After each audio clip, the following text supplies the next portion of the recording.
Hello السلام علیکم۔ آج کی اس ویڈیو میں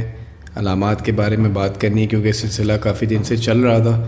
اور بہت ساری ویڈیوز ہماری آ چکی ہیں اور آپ لوگ دیکھ رہے ہیں، پسند کر رہے ہیں اور نیچے اپنے سجیشن بھی دیتے ہیں، اور تمام سجیشن میں اپنے ساتھ ساتھ نوٹ کر رہا ہوں، اور کوشش پوری یہی ہے کہ ان سجیشنز کو دیکھتے ہوئے اور آپ کی جو رائے ہے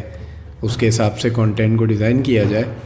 تو آج جس حدیث پہ بات کر رہا ہوں بہت کامن بھی ہے، یہ کافی پھیلی ہوئی ہے، لیکن اس میں کچھ ایسی باتیں ہیں جو میں ایڈ کرنا چاہوں گا، کیونکہ یہ وہ حدیث نہیں ہے جو بالکل ہی ریئر ہے، کافی لوگ جانتے ہیں اس حدیث کے بارے میں، لیکن تھوڑی سی کیونکہ حدیث کئی روایت ہے، اس کی کئی راوی اس کے موجود ہیں، کئی ائمہ سے یہ حدیث ہمیں روایت ہوتی ہے، اس کی وجہ سے اس میں تھوڑا سا جو ہے وہ کہیں رد و بدل بھی ہے اور کچھ اور مزید معلومات بھی ہے، تو وہ میں اس ویڈیو میں آپ سے شیئر کرنا چاہوں گا۔ تو پہلے جو ہم بات کریں گے مسند احمد بن حنبل کی حدیث ہے یہ، اور حجاز کے حوالے سے رسول خدا فرماتے ہیں کہ حجاز پہ ایک شخص حکومت کرے گا کہ جس کا نام ایک جانور کے نام پہ ہوگا،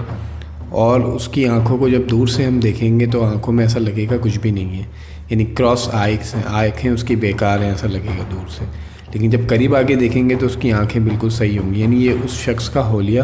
رسول خدا بتا رہے ہیں۔ اور جو بہت اہم پہچان جو اس ویڈیو کا موضوع ہے کہ اس کے بعد اس کا بھائی جو بھی حاکم بنے گا، یعنی اس کے بعد اس کا جو بھائی حاکم بنے گا اس کا نام ہوگا عبداللہ۔ تو یہ وہ بنیادی حدیث ہے جہاں سے اس عبداللہ کے معاملے کی بنیاد پڑ رہی ہے، اور یہیں سے یہ چیز جو ہے وہ پریڈکشن میں آتی ہے، اور یہ پہلی حدیث ہے جو مسند احمد بن حنبل میں اہل سنت حوالے میں موجود ہے۔ اس کے بعد امام نے فرمایا کہ بنی فلاں کی حکومت میں تب تک کرپشن اور بربادی نہیں آ سکتی جب تک کہ ان کی دو تلواروں میں اختلاف نہ پایا جائے، اور اس کے بعد امام نے کہا وائے ہو 3 بار دہرایا، وائے ہو جو مجھے خبر لا کے دے گا کہ عبداللہ مر گیا تو میں اسے ظہور مہدی کی خوشخبری دوں گا، اللہم صلی علی محمد و آل محمد۔ تو یہ ایک اور حدیث ہے جو امام صادق سے ہے، اور ایک اور تیسری حدیث جو ریئر ہے، میں نے بھی اتنی زیادہ نہیں دیکھی تذکرے میں، اور یہ کامن نہیں ہے، یہ تھوڑا سا ایک نیا ہوگا بہت سے لوگوں کے لیے۔ اس میں امام رضا علیہ السلام فرماتے ہیں کچھ رونما ہوگا 2 پناہ گاہوں کے درمیان۔ تو راوی نے پوچھا مولا ایسا کیا رونما ہوگا؟ تو امام نے فرمایا بغاوت۔ پھر امام نے ایک بہت عجیب طرز سے جو پہلے بھی ہم دیگر احادیث میں دیکھ چکے ہیں لفظ فلاں کا استعمال کیا، اور آپ نے فرمایا فلاں اور فلاں خاندان کے فلاں شخص 15 آدمیوں کو قتل کرے گا۔ اب یہاں پہ فلاں میں کیا ہے، یہ ایک فل ان دی بلینک ہے، یہ ایک ویریبل ہے، اس کو آپ فل کر سکتے ہیں، کیونکہ اس وقت تو لوگ نہیں جانتے، اگر امام نام بتا بھی دیتے اور بعد میں احادیث کو بدلا بھی جا سکتا تھا۔ یہی قرآن میں اللہ نے کیا کہ جہاں پہ نام بدلنے کا خدشہ تھا تو وہاں پہ فلاں کا لفظ لگا دیا، تو یہاں بھی فلاں ہے، اب 2 فلاں اور فلاں خاندان کے، اور یہ بات ہو رہی ہے 2 پناہ گاہوں یعنی کعبہ اور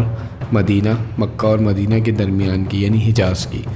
تو لا مولا یہاں پہ فلاں سے مراد آل سعود اور سعود کا خاندان، کیونکہ خاندان کی بات ہو رہی ہے، ہم یہی مطلب لیں گے اپنے موضوع کے اعتبار سے۔ اور یہاں پہ جو بہت اہم بات مینشن کی ہے امام نے حدیث میں، وہ یہ کہا ہے کہ 15 لوگوں کو قتل کرے گا۔ تو میں نے لنک بھی ڈسکرپشن میں پیسٹ کر دیا جس پہ آپ جا کے دیکھ سکتے ہیں کہ جب یہ آئے جو اس وقت حکومت میں ہے سعودیہ میں، تو انہوں نے 15 اشخاص کو 15 میں سے کئی قتل کروا دیے، اور اس میں سے بہت سے لوگ جو ہیں وہ قید میں ہیں اور کچھ نہیں پتہ کہ ان کو بھی مروا دیا ہو، اور وہ 15 ہی ہیں اپنی تعداد میں، اور کافی اس پہ خبریں بھی آئی تھیں، کافی مارا ماری ہوئی تھی وہاں محل میں، جو رپورٹ بھی ہوئی تھی، میڈیا پہ بھی آئی تھی، لوگوں نے بہرحال دھیان نہیں دیا ہوگا، لیکن بہت خبریں آئی تھیں، محل میں فائرنگ تک ہوئی تھی۔ تو ایسا ہو چکا ہے وہاں پہ، اور ان 15 آدمیوں کے نام بھی انٹرنیٹ پہ موجود ہیں، آپ چاہیں گے تو آپ کو میں لنک تو ویسے میں نے ڈسکرپشن میں ڈال دیا ہے، باقی اس پہ مزید بات کر لیں گے، آپ سرچ بھی کر سکتے ہیں گوگل پہ۔ تو 15 آدمیوں کا امام فرما رہے ہیں، اور وہ 15 آدمی ایکسیکیوٹ ہو چکے ہیں، اس میں سے بہت سے لوگ ایکسیکیوٹ ہو گئے، اور بہت سے ایسے لوگ ہیں جو ابھی موجود ہیں جو قید میں، اور ہو سکتا ہے آگے چل کے وہ بھی مارے جائیں۔ تو یہ ایک بالکل عجیب اور اس حوالے سے ایک نئی حدیث، ایک ریئر حدیث ہے، کامن نہیں ہے۔ تو اب یہ معاملہ کافی بڑا ہے، ٹھیک ہے، اور عبداللہ کا دیکھیں امام فرما رہے ہیں، مولا کی زبانی نکلا ہے، اور کمال یہی ہو رہا ہے آج اس میڈیا پہ اور ان سوشل میڈیا پہ، آج 1400 سال کے بعد ہمارے ائمہ کی صداقت جو ہے وہ ثابت ہو رہی ہے، اور ان کے اقوال، ان کی لفظ صدیوں پر پھیلے ہوئے ہیں، وہ آج ہمیں دکھ رہا ہے۔ اور ایسی حدیثیں اس حوالے سے اتنا کچھ ہے، لیکن اس کو پیش کرنے کے لیے ایک وقت چاہیے ہوتا ہے، ایک موقع چاہیے ہوتا ہے، اور پھر چیزوں کو نگاہ میں رکھ کے اس لیے تھوڑا سلو کام ہوتا ہے۔ تو اس میں اب بات یہ ہے کہ اب یہاں یہ تیسری حدیث آ گئی جو ہمیں ایک اور علامت کی طرف بتا رہی ہے اور ایک اور اشارہ ہمیں دے رہی ہے۔ اچھا، اب ایک چوتھی حدیث میں آپ سے تذکرے میں لاؤں، اور جو علامہ ڈاکٹر ضمیر اختر نقوی بھی پڑھتے تھے، عبداللہ کے حوالے سے۔ ہمیں عبداللہ کو آئیڈینٹیفائی کرنا ہے کہ یہ کون سا عبداللہ ہے۔ تو اب یہ فہد والا معاملہ تو ہو گیا، یعنی جس کے بھائی کا جو پہلی حدیث میں نے سنائی ہے آپ کو کہ عبداللہ حاکم بنے گا اپنے بھائی فہد کے بعد، ٹھیک ہے؟ تو وہ فہد کون ہوگا؟ جس کا نام جانور کے نام پہ ہوگا، تو فہد مینس چیتا، ٹھیک ہے؟ اس کی آنکھوں کا بھی جو بتایا مولا نے ویسے ہی اس کی آنکھیں تھی، آپ سرچ کر سکتے ہیں، تصویریں آپ کو میں دکھا رہا ہوں آلریڈی۔ تو یہ تو ہو گیا۔ اس کے بعد جو دوسری بات عبداللہ کے حوالے سے آئی کہ وہ سکسیسر ہوگا اپنے بھائی کا، یہ بھی طے ہو گئی۔ اس کے بعد جو اب یہ 15 آدمیوں والی بات ہے، یہ بھی ہو گئی۔ ایک اور بات جو ایک اور چوتھی حدیث ہے عبداللہ کے حوالے سے، یہ تھوڑی سی عجیب ہے اور یہ بھی زیادہ کامن نہیں ہے، ریئر ہے یہ حدیث، اور اس میں یہ تذکرہ ہے کہ عبداللہ کو اس کا غلام کسی بد فعلی کی وجہ سے قتل کرے گا۔ تو یہ جو ایک چیز ہے نا، یہ تھوڑا ڈفرینشیٹ کرتی ہے، یہ تھوڑی الگ ہے، یہ یونیک بات ہے، یعنی یہ 3 حدیثیں آئی ہیں اس سے ہٹ کر رہی ہے۔ اب ہمیں جو ہے یہ اگر چیز کنفرم ہو جائے تو یہ بہت مین چیز ہے۔ اور اس کے بعد امام فرماتے ہیں کہ عبداللہ کے جانے کے بعد، یعنی عبداللہ جب مرے گا، کیونکہ اس کے مرنے سے امام نے خوشخبری کو متصل کیا ہے، تو امام کہہ رہے ہیں کہ جب عبداللہ جائے گا، مرے گا، تو اس کے بعد حکومت بہت مختصر حصے کی ہو جائے گی، یعنی بہت کم وقت کی رہ جائے گی، ڈیوریشن بہت چھوٹی ہو جائے گی، کیونکہ ان کی حکومت سالوں سے چل رہی ہوگی لامولا۔ جب امام کہہ رہے ہیں کہ مدت پھر چھوٹی ہو جائے گی، کم ہو جائے گی، کم مدت کی حکومتیں رہ جائیں گی، تو ڈیفینیٹلی اس کا مطلب یہ ہے کہ پہلے حکومت ان کی طویل رہی ہوگی، اسی لیے امام کہہ رہے ہیں کہ اب حکومت جو ہے شرنک ہو جائے گی، بہت سکڑ جائے گی۔ تو ایسا ہمیں اب دکھ رہا ہے کہ عبداللہ کے بعد اختلاف ہے۔ امام نے یہی کہا کہ عبداللہ کے بعد بغاوت ہے، بغاوت بالکل ہے، اور جو وہاں پہ نئے قانون آ رہے ہیں، قوانین آ رہے ہیں۔ اور BBC عربی پہ ایک انٹرویو بھی موجود ہے، عبداللہ جب بیمار تھے اپنی زندگی میں اور کچھ عرصے کے لیے علاج کے لیے گئے تھے، تو اس وقت جو اطلاعات و نشریات تھے، یعنی جو ان کے کرسپونڈر تھے عبداللہ کے، ان کا ایک پورا انٹرویو موجود ہے۔ انہوں نے کہا کہ بہت بد نظمی ہو سکتی ہے اگر عبداللہ واپس نہیں آئے، اور انہوں نے کہا وہی وہ شخص ہیں جو عرب کے معاملات کو سنبھال سکتے ہیں، لوگ ان سے محبت بھی کرتے ہیں تو ان کی بات مان بھی لیں گے۔ اور انہوں نے پریڈکٹ کیا تھا کہ عبداللہ کے بعد پھر بہت برا حال ہے۔ یہ ان کے اطلاعات و نشریات، یعنی ان کے جو کرسپونڈر ہیں میڈیا کے عبداللہ کے، یہ انٹرویو بھی عربی BBC عربی پہ موجود ہے، تو نے یہ بات صاف کہی کہ عبداللہ کے بعد اندھیر ہے۔ تو یہ سب چیزیں یہاں سے تو بالکل ویریفائی ہو رہی ہیں۔ اب یہ جو غلام والا معاملہ ہے، تو ایک اور عجیب بات عبداللہ کے حوالے سے بتاتا چلوں کہ وکی لیکس کے ڈاکومنٹ جب لیک ہوئے تو اس میں عبداللہ کی ایج کے بارے میں پتہ چلا، اور وہ ایسے پتہ چلا کہ جو ڈاکٹر ان کی وائفس کو ٹریٹ کرتا تھا، تو اس نے یہ ڈاکومنٹ ریاض سے 2008 میں US ایمبیسی میں بھیجا، تو اس میں عبداللہ کی ایج لکھی تھی۔ تو ایج اس میں انہوں نے بتایا، عبداللہ کا جو سن لکھا جاتا ہے وہ لکھا جاتا ہے 1924، جبکہ انہوں نے کہا، ڈاکٹر نے وہ جو رپورٹ آئی US ایمبیسی میں، انہوں نے کہا ان کا جو سن ہے ایکچولی وہ ہے 1916۔ اور اگر آپ یہ چیز وکیپیڈیا پہ بھی سرچ کریں گے تو آپ کو اس پہ بھی ملے گی کہ ان کی جو سن پیدائش ہے اس پہ بحث ہے،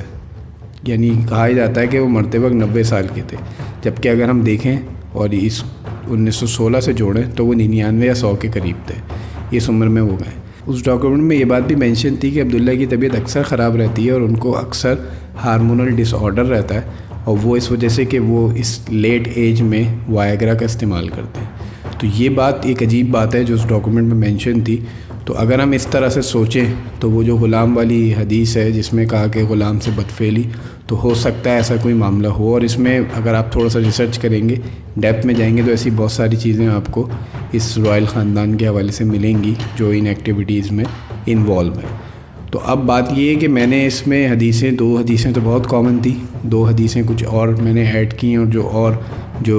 گراؤنڈ ریئلٹیز اور کچھ اور جو ایویڈنس تھے آج کے حوالے سے وہ اس میں شامل کیے۔ کہنے کا مقصد یہ ہے کہ ہو بھی سکتا ہے یہ وہی عبداللہ ہو بے شک، اور یہ مر بھی چکے ہیں، اور اب دیکھیں آپ حکومت کا کیا حال ہے، وہاں پہ کیا کیا تبدیلیاں آ چکی ہیں جو آج سے پہلے نہیں ہوئی۔ وہیں سعودیہ میں، وہیں عرب میں عورتوں کی ریسلنگ ہوئی، وہاں پہ اسپورٹس ہو رہا ہے، وہاں پہ عورتوں کو جو پہلے چیزیں پابندیاں تھیں، وہاں پہ زنا کے مسئلے جو ہیں وہ بدلے جا رہے ہیں۔ تو وہاں پہ اب طرح طرح کی تبدیلیاں آ رہی ہیں جو کہ کبھی بھی ایکسپیکٹ نہیں کی تھی مسلمانوں نے اس ملک سے جہاں پہ اللہ کا گھر ہے، جہاں پہ رسول خدا کا گھر ہے، تو عجیب و غریب معاملات ہو رہے ہیں. بے شک اب اللہ بہتر جانتا ہے، جنہوں نے فرمایا وہ بہتر جانتے ہیں کہ یہ کیا ہے، اور یہی وہ عبداللہ تھا جو مر گیا اور اس کے بعد اسی طرح کی بد نظمی ہے یا آگے جا کے کچھ اور ہے. پر میں یہ سمجھتا ہوں ایسے موقع پہ کہ آج کل جو حالات ہیں، اب بہت سے اکثر علماء سے بھی سنا اور بات چیت ہوئی تو کچھ لوگ کہتے ہیں کہ بہت سال ہیں، نہیں ابھی بھی بہت وقت ہے. میں یہ کہتا ہوں کہ جتنی خرابیاں ہونی ہیں، اب انہی چاروں حدیثوں کو لے لیں،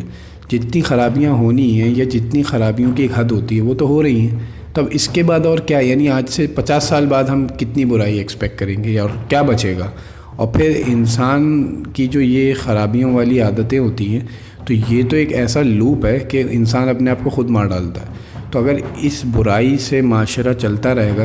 گا تو یہ تو آٹومیٹک، یعنی جیسے سسٹم اپنے آپ کو خود ہی کریش کر دے. تو یہ جو ہیومینٹی کا سسٹم ہے یہ آلریڈی کریش ہو چکا، کرپٹ بھی ہو چکا. یہی لفظ ہم یوز کرتے ہیں، کرپشن.